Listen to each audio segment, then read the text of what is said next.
Thanks for watching. Don't forget to like, comment, share and subscribe to Maulana Habibullah Rouhani Official. Alhamdulillahi wa kafa wa salamun ala ibadihi alladhina istafa. Amma ba'du fa'udhu billahi minash shaitanir rajim. Bismillahir rahmanir rahim. قال النبي صلى الله عليه وسلم الحج المبرور ليس له جزاء إلا الجنة أو كما قال عليه الصلاة والسلام۔ میرے محترم دوست بزرگ، میں آج آپ لوگوں کے سامنے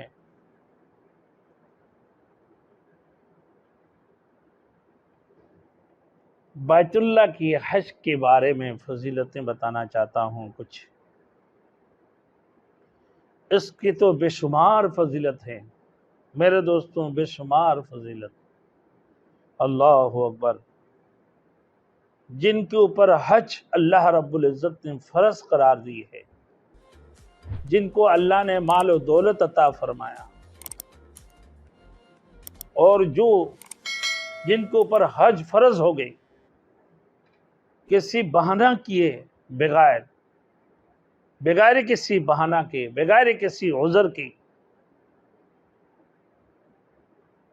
اسی وقت اسی سال کو وہ حج پہ روانہ ہو جائے، اللہ رب العزت اور ہر قسم کی ریاکاریوں سے، ہر قسم کی نام و نمود سے،